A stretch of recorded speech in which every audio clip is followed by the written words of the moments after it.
So I just got done riding my bike up here to the gym, and I'm starting to think that the best reason to ride my bike is to let my mind wander so I can actually make some connections and learn some things about my own experience. What I came to a conclusion of today on my way up here is that food addiction is a real thing. So are helicopters, apparently, right? Anyway, food addiction is a real thing, and I'm on day 4 of a fully raw fruit and vegetable diet, and I started this like 2 weeks ago, and then I failed. I had a bad day, and I'm like, to hell with it, I'm gonna stop and get a burrito, a bean burrito on my way home from school, and so I broke that little streak. Now I'm on day 4 again of just fruits and vegetables, and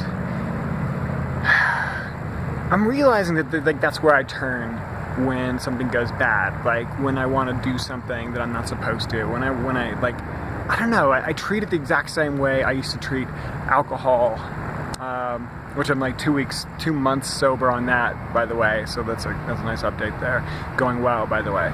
Or when I quit cigarettes, which is like 8 years ago now, right? But like I used to turn to this in times of stress, and now I'm like turning to cook foods in times of stress. And now I'm realizing that just like for people that never took up smoking, going a day or 2 without smoking, or a month, or a year, or a lifetime without smoking is no big deal. For people that don't drink, that have never drank, same thing applies. And now I'm realizing this is the same thing with food. I believe, with all of my research that I've done on this, that cooked food is toxic, right?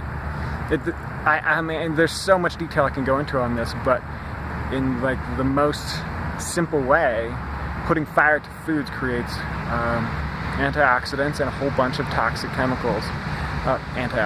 Rather free radicals and a whole bunch of other chemicals that are bad for us, and they cause disease. This is why I believe that a raw food diet is the absolute 100% most nutritious, healthy way to live. And when I've done it in the past, like I can feel it in my bones, I can feel it in my blood, I can feel it in my energy levels and my happiness. And now I'm realizing that it just takes time. It just takes time. You just gotta be off of it for long enough that you're not drawn to the stimulation, just like you're not drawn to the stimulation of drugs. It's addiction, and it's real.